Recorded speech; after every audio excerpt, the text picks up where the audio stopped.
Boa noite, Igreja Batista Vida Nova, a graça e a paz de Cristo a cada um de vocês que na noite de hoje abre a porta do seu lar para me receber através desse canal de comunicação que a tecnologia nos oferece hoje. Boa noite a você também, querido amigo, querido irmão, que está nos acompanhando e que tem nos acompanhado também em nosso canal diariamente, através dos nossos devocionais, através da nossa escola bíblica dominical, através da programação infantil que o ministério da nossa igreja oferece a cada família, a cada criança, todos os domingos às 15 horas, através do jornal Vida Kids. É um prazer, é uma alegria estar podendo falar com você na noite de hoje, podendo especialmente olhar para a palavra de Deus e meditar nessa verdade de que o nosso Deus eterno, Ele é um refúgio em meio ao caos. Eu queria fazer um pedido a cada um de vocês que tem crianças no seu lar, que nesse momento também querem participar conosco, peça a elas para fazerem um desenho, como nós temos feito a cada domingo. E peça, se possível, que elas desenhem, então, a igreja novamente abrindo as suas portas. Essa é a nossa oração, esse é o nosso desejo, de podermos recomeçar, mesmo que devagarzinho, aí em breve, a retomada das nossas reuniões presenciais, que nada pode substituir, né, a presença física, a comunhão de cada um dos irmãos aqui em nosso espaço. Então peça para seu filho, para sua filha, desenhar aí uma pintura bem bonita, da igreja inteira alegre, porque pôde novamente se reencontrar aqui no nosso espaço e agradecendo a Deus então, porque o coronavírus está indo embora. Esse é o nosso desejo e nós já vamos começar a pintar esse cenário esperançoso de que o mais breve possível tudo isso de fato aconteça. Na noite de hoje eu queria continuar olhando para a palavra de Deus com você, no livro de Naum, meditando nessa série intitulada Refúgio em Meio ao Caos e aprendendo a se abrigar em Deus diante de todas as aflições da vida. Como eu tenho falado para a Igreja Batista Vida Nova já há algum tempo, eu me considero uma pessoa muito saudosista. Eu gosto de, sempre quando eu tenho meus tempos vagos, ficar me recordando da minha infância, de memórias da minha adolescência. E um dos hobbies que eu mais tenho é de ficar lembrando um pouquinho de quando eu era criança e a criação que eu recebi dos meus pais. Eu brincava muito com o meu irmão, eu tenho um irmão mais velho do que eu, 5 anos de vida, e eu brincava muito com ele e por várias vezes eu sofria prejuízo, né? Porque ele sendo mais velho, ele aproveitava-se da condição superior a mim e me explorava um pouquinho mais, mas o fato é que a gente sempre implicava um com o outro. E certamente você também, que não é filho único e já chegou à idade adulta, tem a sua história de vida para compartilhar, né? Há momentos em que você brincava com a sua irmã, com o seu irmão, ou você tomava emprestado sem que ele soubesse um brinquedo dele. E eu me recordo que em muitas ocasiões da minha infância, eu implicando com meu irmão, pegava os pertences dele e muitas vezes a gente discutia. E aquilo ia enchendo a cabeça da minha mãe de provocações, né, de irritações, ao ponto de, em alguns momentos da nossa criação, minha mãe falar: basta, paciência tem limite. E então ela pegava então um instrumento de disciplina e nos levava para o quarto e ali nos disciplinava e a partir dali nossos ânimos se acalmavam, né? Mas essa expressão que a minha mãe utilizava com muita regularidade ao longo da minha infância é uma expressão que nós vamos encontrar agora no livro de Naum, Deus dizendo para o povo assírio: basta, paciência tem limite. Como estudamos na primeira mensagem do livro de Naum, nos versos 1 a 3, sobre a longanimidade de Deus, que Deus tarda, mas não falha, hoje nós iremos ver a sentença judicial que ele haverá de proferir contra a nação ímpia da Síria, dizendo: basta, paciência tem limite.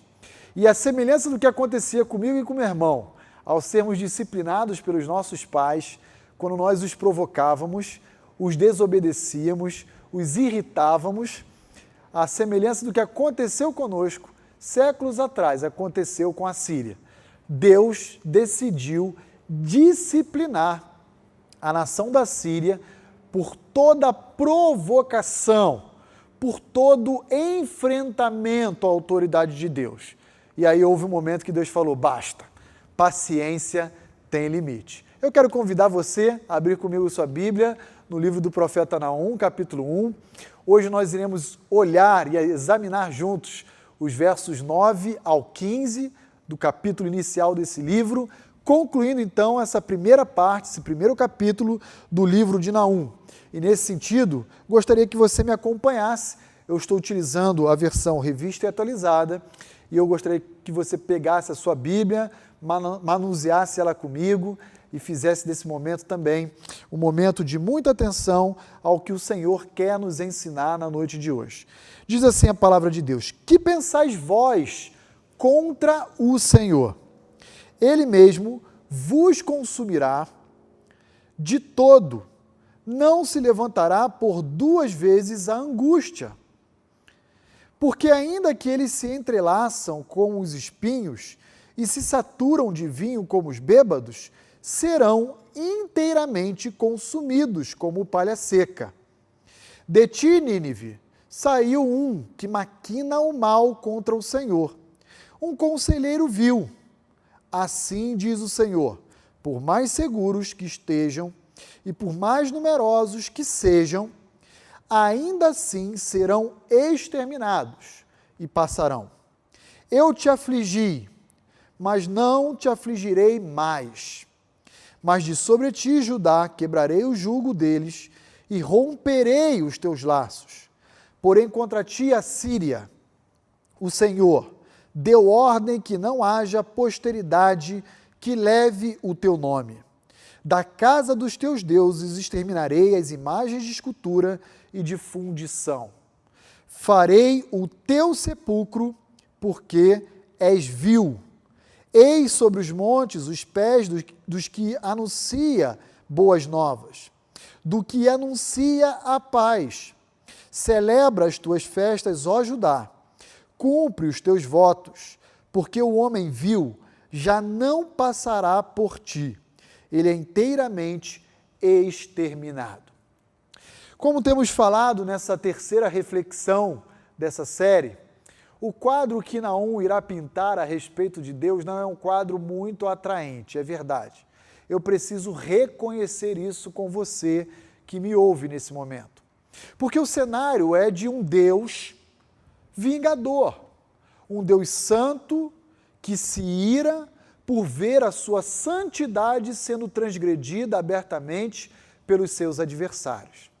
E esse mesmo Deus que é justo, santo e que se ira, se vinga e é zeloso, ele também é gracioso e misericordioso para todos aqueles que nele se refugiam, para todos aqueles que buscam viver na dependência dele.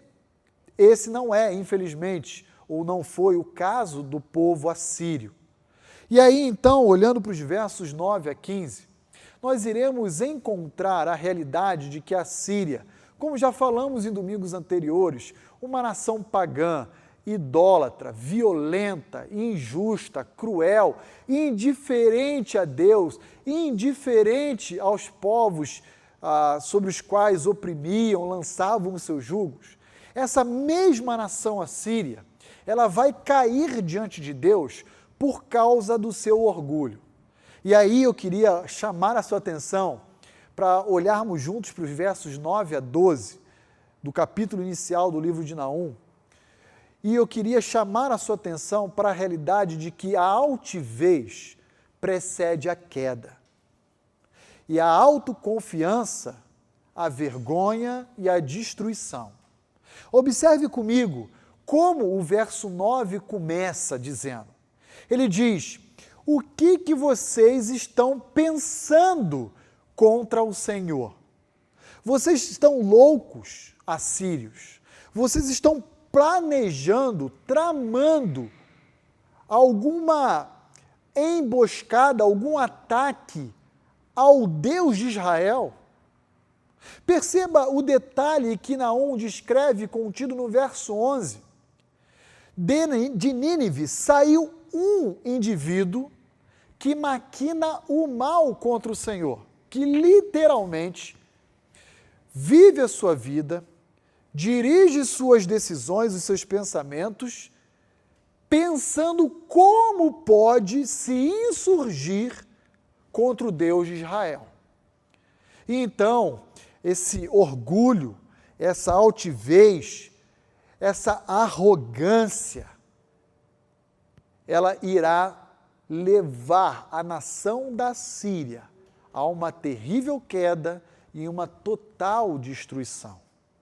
E aí então nós iremos encontrar a verdade de que não adianta se apoiar em suas próprias forças. Nem eu nem você podemos confiar nos nossos próprios recursos, porque ninguém é capaz, como falamos na semana passada, de permanecer de pé diante do nosso Deus, especialmente quando Ele está irado. Quando eu era militar, eu aprendi uma frase que ficou gravada no meu coração, na minha mente, e que eu levo comigo o resto da minha caminhada. E que talvez você já tenha ouvido falar dela também.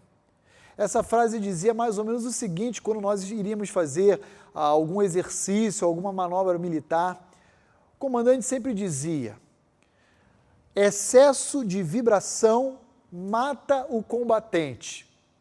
Foco e objetivo na missão. Era isso que a gente tinha que focar. Não poderíamos nos omitir, nem nos exceder, porque o excesso também leva à queda. O excesso de vibração também leva à destruição. Existe um jargão popular na linguagem médica muito próximo a esse, que diz mais ou menos o seguinte, que a diferença, ou limite, entre o remédio e o veneno é a dosagem que se ingere pelo paciente. Independentemente de qual jargão você conheça, qual provérbio popular você o conheça, o fato é que os ninivitas se excederam na sua autoavaliação.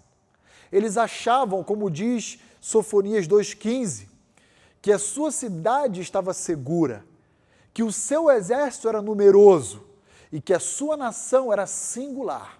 Ninguém na face da terra se comparava à nação assíria.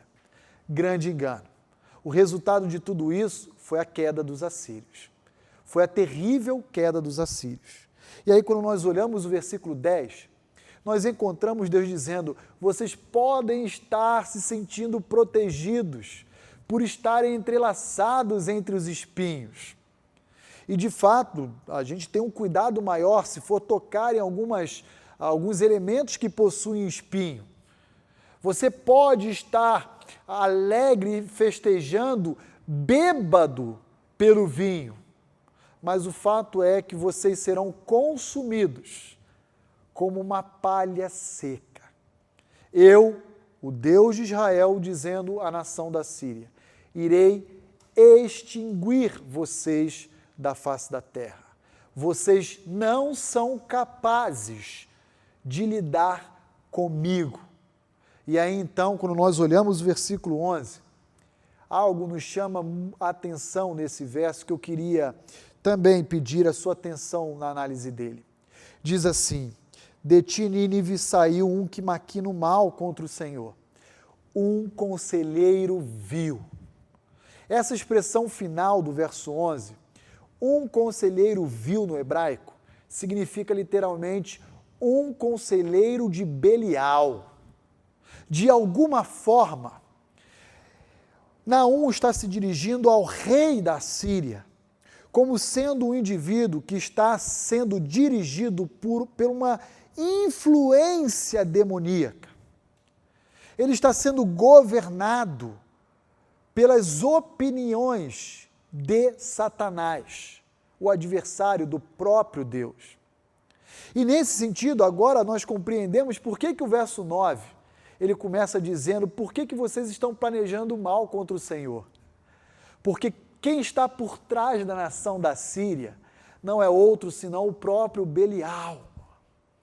E a maneira que Satanás tem de se opor a Deus é canalizando as suas forças, o seu ódio, a sua ira, para aquilo que Deus tanto ama, a criação e o seu próprio povo. E é nesse contexto, então, de Naum, capítulo 1, verso 11, que Naum vai dizer: a Síria, você não vai conseguir permanecer de pé diante da minha presença. Mesmo que vocês estejam sendo influenciados por Satanás. Aqui é uma palavra dirigida provavelmente ao grande líder da Síria.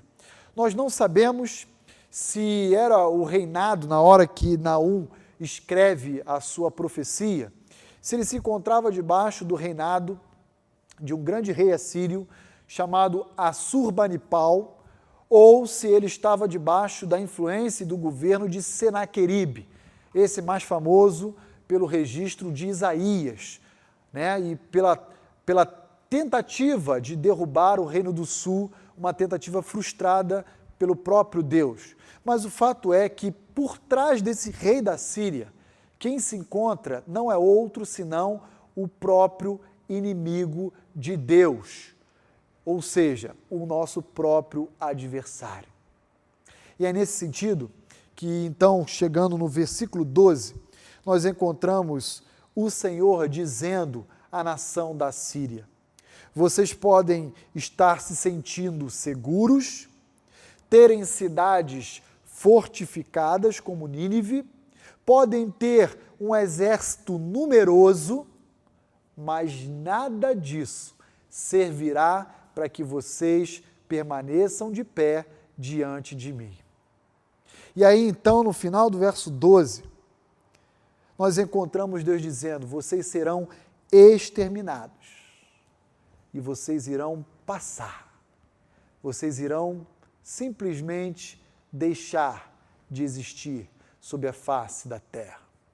E depois dele dar essa sentença, ele então se dirige, ainda no finalzinho do versículo 12, para o Reino do Sul, e Deus diz uma declaração muito linda ao seu povo. Ele diz: eu te afligi, mas não te afligirei mais.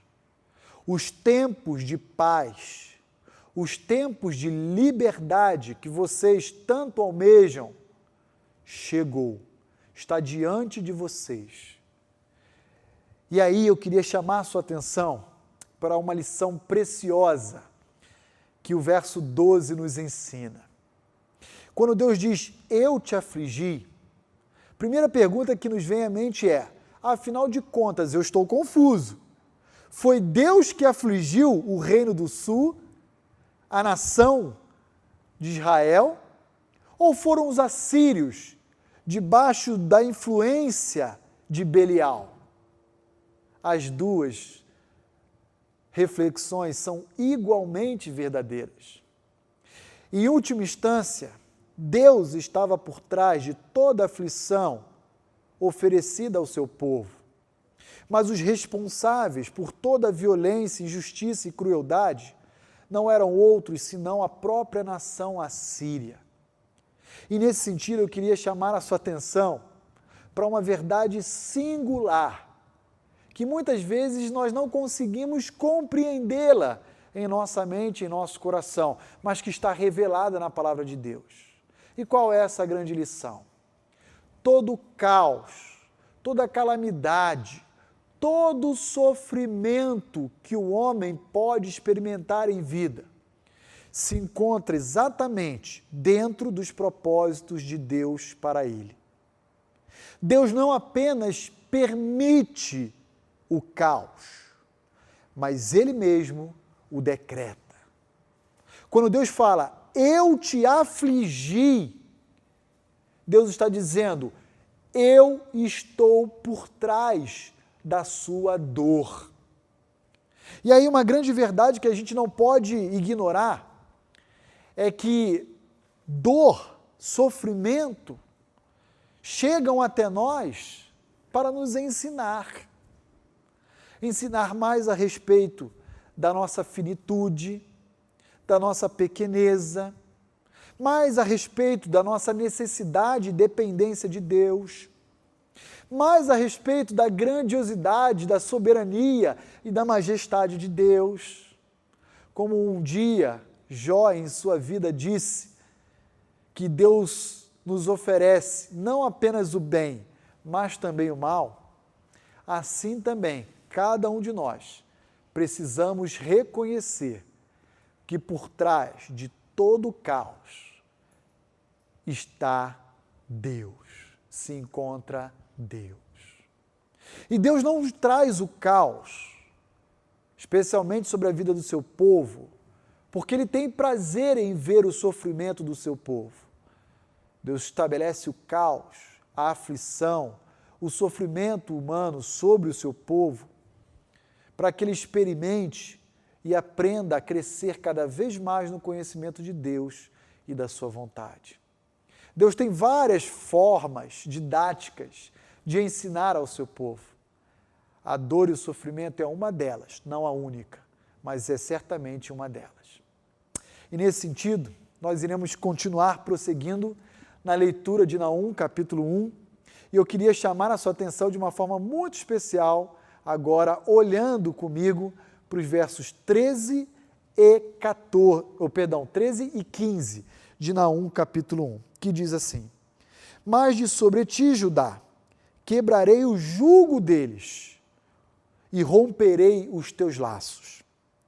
E aí, pulando o verso 14 e olhando para o 15, Naum continua dizendo: Eis sobre os montes os pés dos que anunciam boas novas, do que anuncia a paz, celebra as tuas festas, ó Judá, cumpre os teus votos, porque o homem vil já não passará por ti, ele é inteiramente exterminado.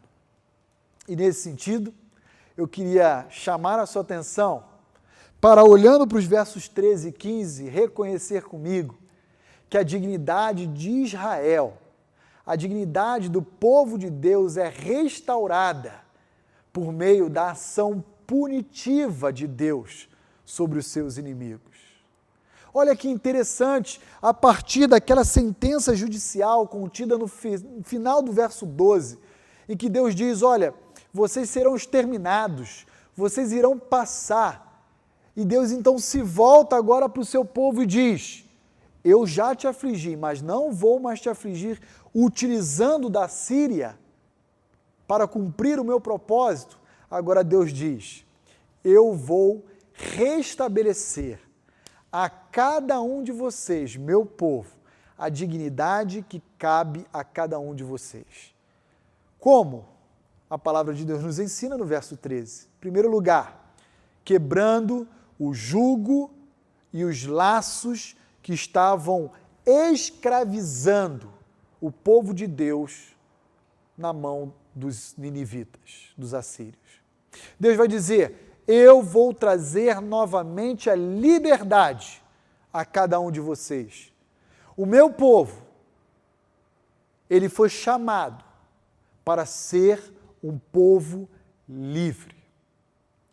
E querido irmão, querido amigo que me assiste, esse chamado à liberdade que Deus ofereceu ao Reino do Sul no século VII a.C., ele foi plenamente consumado na cruz do Calvário no primeiro século, quando de uma forma linda e ao mesmo tempo terrível, Deus quebrou todas as cadeias do pecado que existiam sobre nós. Eu e você, todos aqueles que declaram Cristo Jesus como Senhor e Salvador da sua vida, podem viver de forma livre. Fomos chamados a uma vida de liberdade. Cristo Jesus pagou o preço pelo meu e pelo seu pecado, para nos tornar indivíduos livres. E por isso, não precisamos mais viver como se fôssemos escravos. Deus exige que eu e você vivamos à altura da liberdade que na cruz do Calvário Ele conquistou por cada um de nós. Olhando para o versículo 15, nós encontramos também agora um momento de muita alegria para o Reino do Sul. Um momento de alegria quando, numa linguagem de guerra, nós encontramos um mensageiro, um anunciante, trazendo esperança, boas notícias e paz. É como ele diz no versículo 15, eis que sobre os montes estão os pés dos que anunciam boas novas. Como se um mensageiro viesse ao encontro do povo oprimido dizendo, Nínive caiu e está liberto.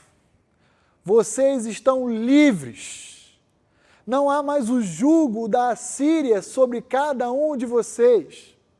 E nesse sentido eu queria chamar a sua atenção para um segundo elemento que constitui a nossa identidade como povo de Deus. E esse segundo elemento não é outro senão de que todos nós, que também fomos chamados à liberdade, fomos chamados a anunciar as boas novas, a ofertar esperança à humanidade. Sabe o que é interessante no relato do verso 15? A capital do Reino do Sul era Jerusalém. Jerusalém era uma cidade, ainda nos dias de hoje, abrigada, situada geograficamente no alto de um monte, o Monte Sião.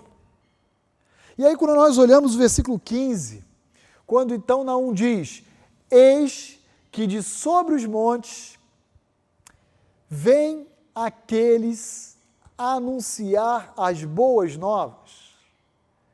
Naum está dizendo, eu e você,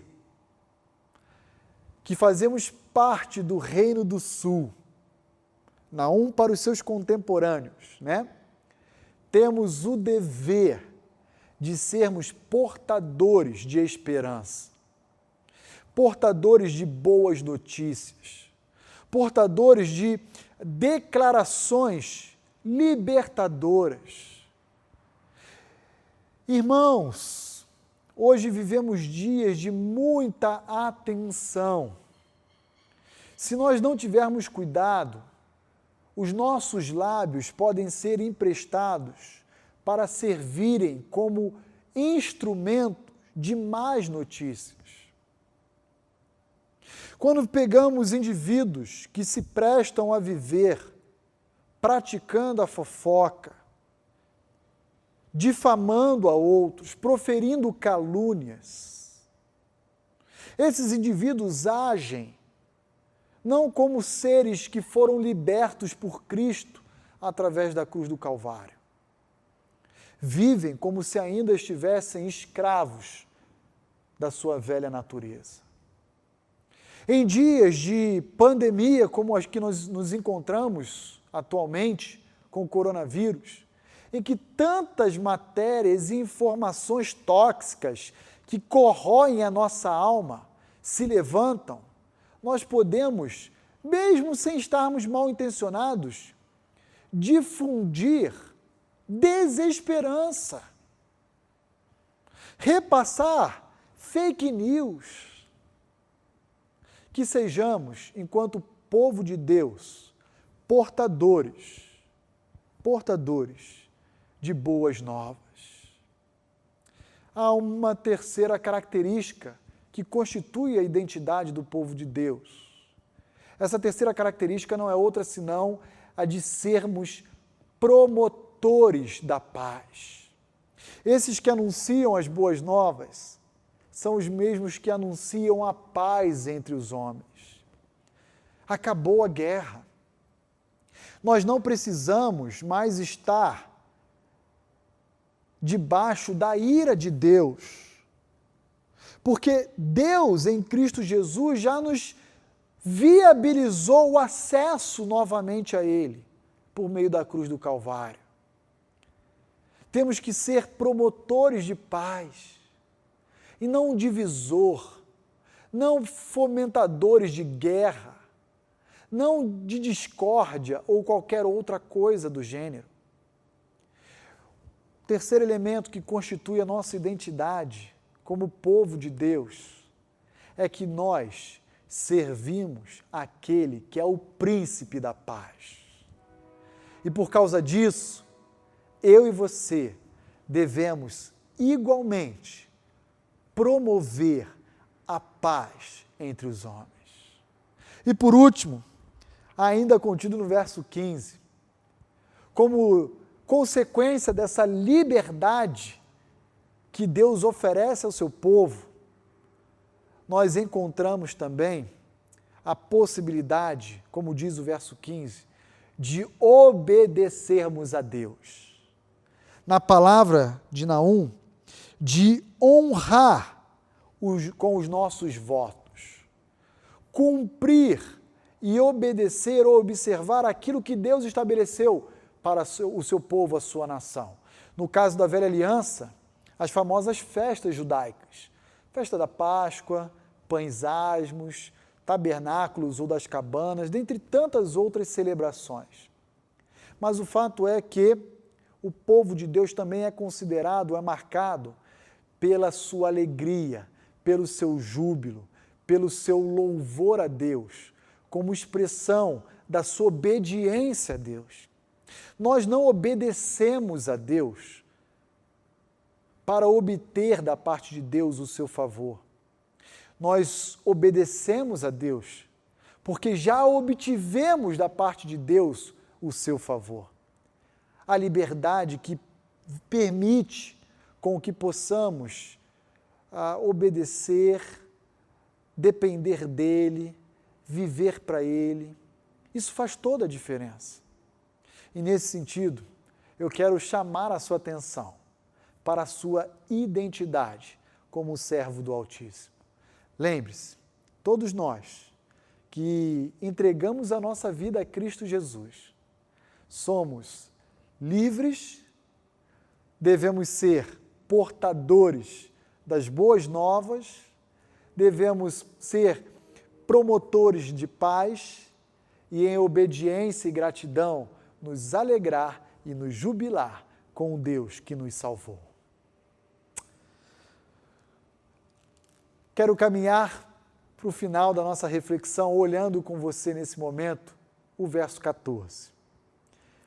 Acompanhe comigo a leitura do verso 14, que diz o seguinte: Porém, contra ti, a Síria, o Senhor deu ordem que não haja posteridade que leve o teu nome. Da casa dos teus deuses exterminarei as imagens de escultura e de fundição. Farei o teu sepulcro, porque és vil. Terceira e última verdade contido no verso 14 é que o juízo de Deus contra os assírios, ele é irrevogado. E agora ele foi revelado à nação. Exatamente como Deus planeja fazer. Como acabamos de ler o versículo 14, parece que o que Naum está dizendo é: acaba de ser publicado no Diário de Justiça a seguinte sentença: cumpra-se. E a partir desse momento, o que a nação da Síria irá experimentar é o rigor, a mão de Deus pesando sobre ele, sobre três frentes distintas. E olhe comigo o que Naum revela a respeito da Síria, no verso 14. Primeira frente que Deus vai punir a nação da Síria. Deus vai extinguir a memória daquela nação. Ele vai tirar da face da terra o nome assírio entre os homens. Não vai restar absolutamente ninguém, nenhum sobrevivente sequer daquele povo para perpetuar a sua memória. Não haverá posteridade, não restará descendente, ninguém haverá de permanecer de pé diante de Deus para recordar e celebrar os atos de vitórias e de injustiças que eles haviam experimentado ao longo da sua existência. E isso de fato aconteceu. Até os dias de hoje não existe mais a nação assíria. Não existe um descendente da Síria. Você conhece na história das Escrituras Sagradas, por exemplo, o Império Egípcio, que permanece até hoje a nação do Egito, mas os assírios não existem mais. Quando Deus diz, não haverá posteridade que leve o teu nome, Deus está dizendo, eu vou extinguir vocês da face da terra.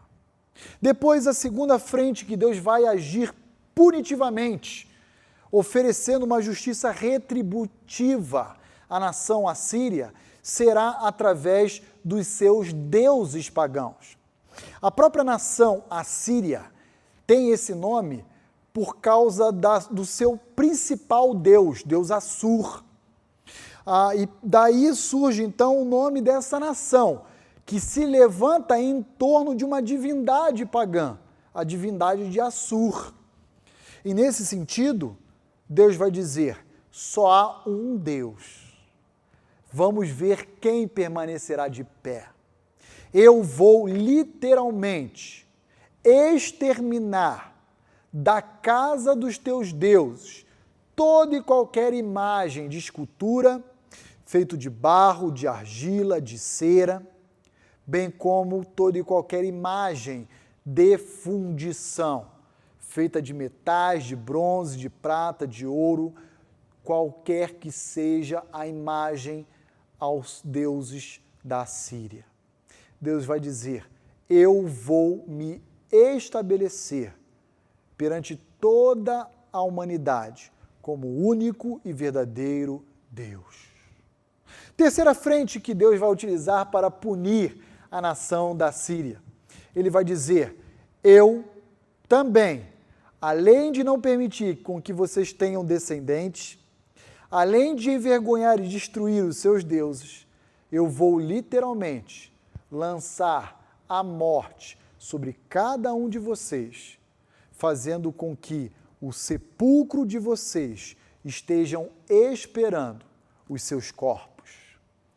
Que palavra dura, mas uma palavra necessária.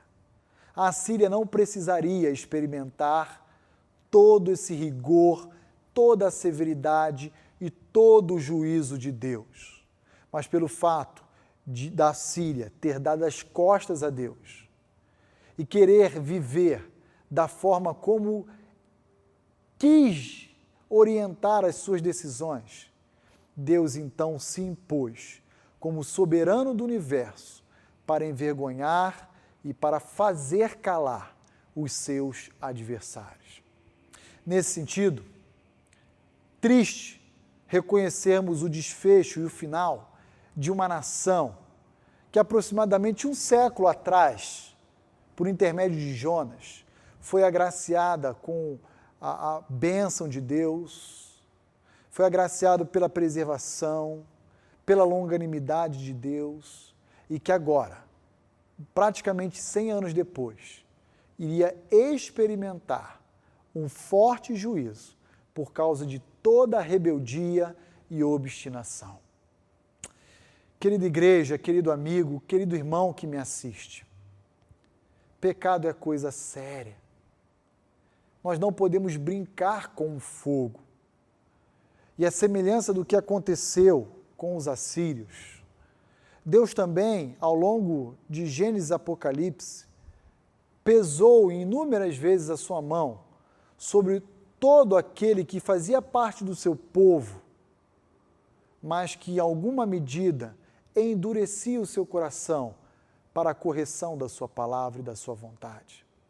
Que Deus tenha misericórdia das nossas vidas e que possamos, eu e você, sermos sempre ensináveis e humildes aos olhos do nosso Deus e do nosso Salvador.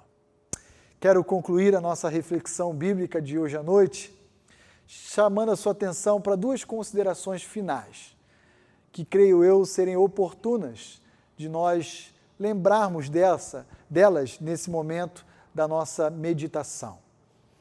Primeira delas, zele por todas as coisas que Deus criou, aprova e valoriza. Lembre-se de que o que a Síria estava tramando não é outra coisa senão uma afronta ao próprio Deus. E que quem estava por trás da Síria, ou pelo menos da sua liderança, do seu rei, era Belial. Era o próprio Satanás, que estava influenciando e governando a mente e as decisões daquela nação pagã. E nesse sentido, nós sabemos, porque a Bíblia assim nos ensina, que o mundo jaz no maligno e que Satanás sempre irá se insurgir como adversário de Deus a tudo aquilo que Deus ama e preza. E nesse sentido, a maneira de Satanás ferir ou atacar a Deus é por meio dele canalizar o seu ódio e a sua ira para aquilo que Deus ama, para a natureza, para o seu povo, para as instituições que Deus criou sobre a face da terra, como, por exemplo, para a família. Meu conselho a você é: zele por todas as coisas, absolutamente todas, que Deus ama, preserva e valoriza. Por exemplo, família. Qual lugar na sua vida a sua família ocupa em seu coração? Santidade. Qual lugar a prática ou a busca pela santidade ocupa na sua vida ou no seu coração? A sua igreja, a comunhão com os santos, entre tantos outros valores que Deus nos ensina na sua palavra. Quais os lugares que todas essas coisas têm ocupado a sua mente e o seu coração? O meu convite a você é: zele por aquilo que Deus ama. Sabe por quê? Porque essas coisas são objetos de ódio e de toda a ira do inimigo de Deus, que indiretamente se torna também o nosso próprio inimigo. Segunda grande verdade: viva e desfrute intensamente da sua nova identidade. Se Deus restaurou a dignidade do Reino do Sul a partir da ação punitiva dele sobre os assírios, trazendo ao seu povo novamente liberdade, tornando esse povo um povo portador de boas notícias, promotor da paz, um povo alegre e jubiloso, que eu e você também, que por meio da cruz de Cristo nos tornamos uma nova criatura, possamos viver intensamente a nossa nova identidade em Cristo Jesus. O problema não é a nossa nova identidade, é insistir em querer continuar vivendo a velha natureza. E nesse sentido, a nossa luta tem que ser constante, para que o governo de Deus, por meio do Espírito Santo dele, que habita em nós, controle, dirija, em todos os momentos, os nossos pensamentos, sentimentos e ações. E assim estaremos vivendo a nossa nova identidade em Cristo Jesus, que nos libertou do jugo do pecado e da condenação eterna.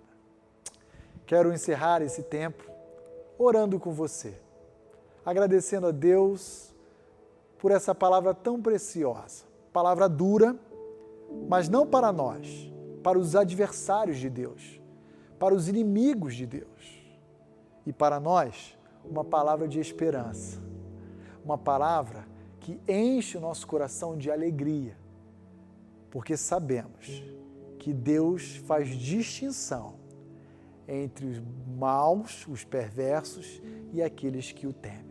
Vamos orar?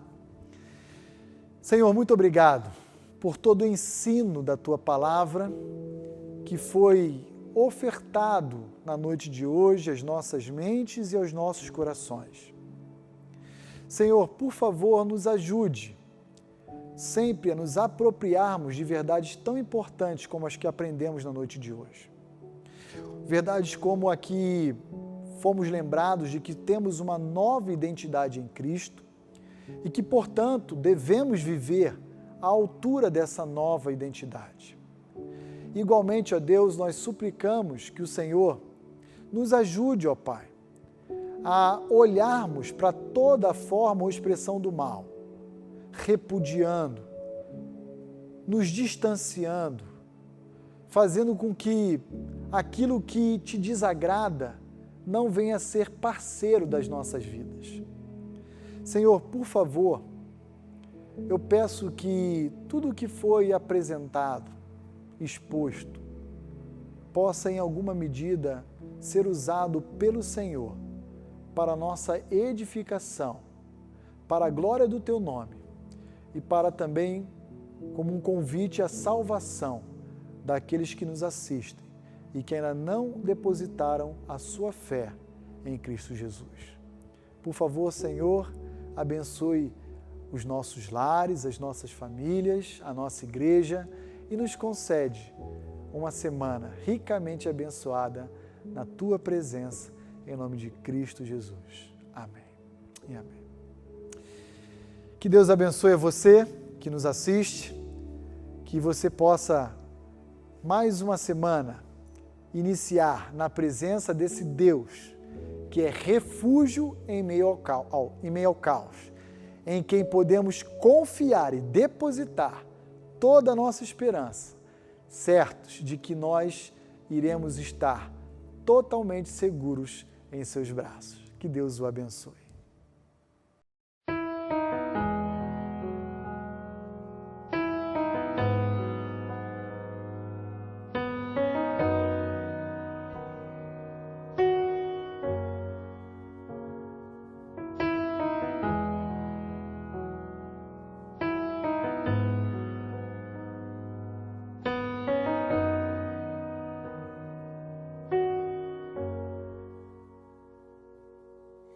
Cobre-me com tuas mãos, com poder, vem me esconder, Senhor, se o trovão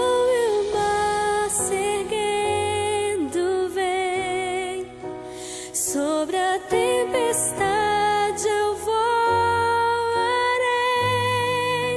sobre as águas tu também és rei. Descansarei, pois sei que és Deus.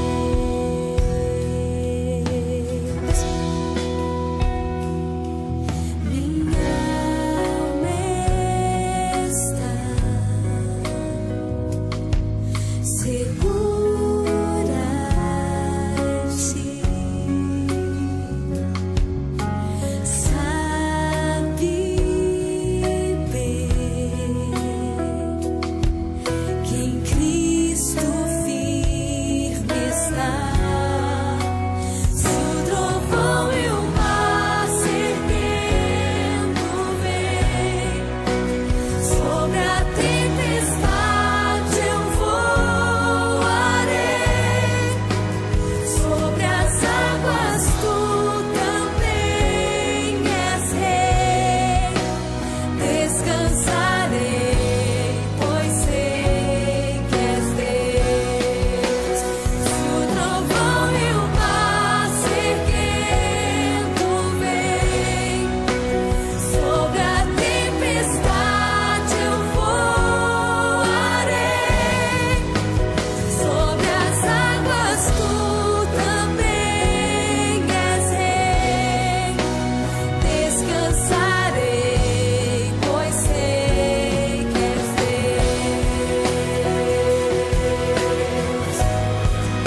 Senhor.